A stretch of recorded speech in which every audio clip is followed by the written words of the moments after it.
Part 22.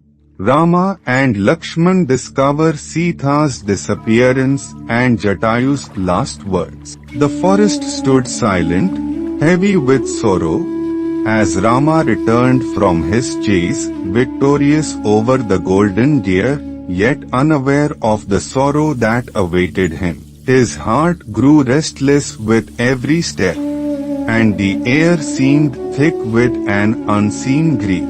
At last, he reached the clearing where their humble hut once stood, but the sight before him struck like lightning.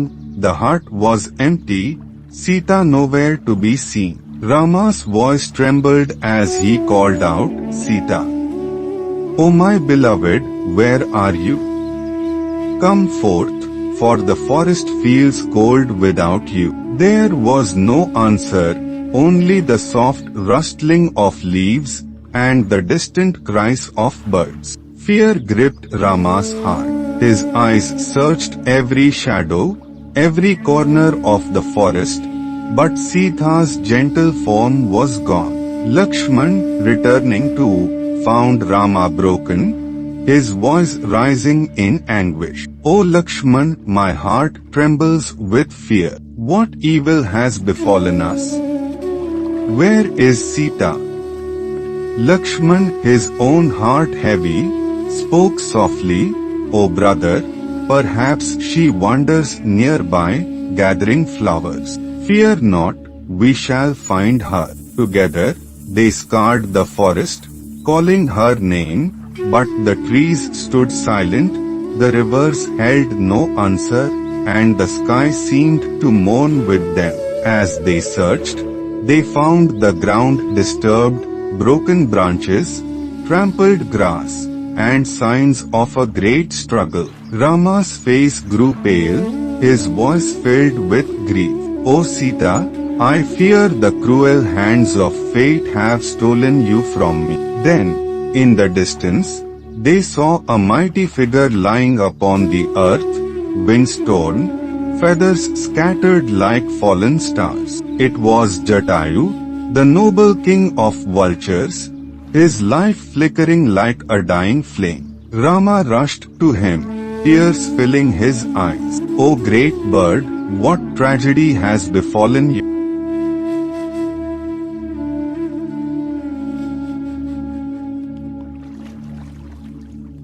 With great effort, Jatayu opened his eyes. His voice was faint, but filled with love.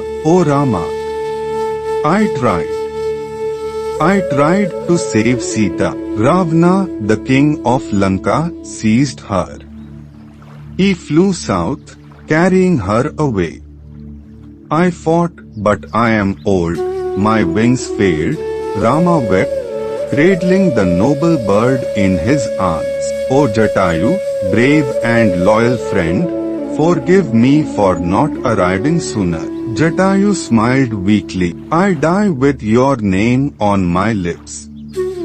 O Rama, go forth, rescue Sita, fulfill your destiny."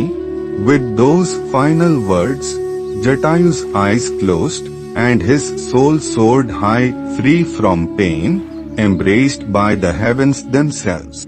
Rama wept bitter tears. "O noble Jatayu, none could have done more. You shall be honored in this world and the next." With his own hands, Rama built a pyre of sacred wood.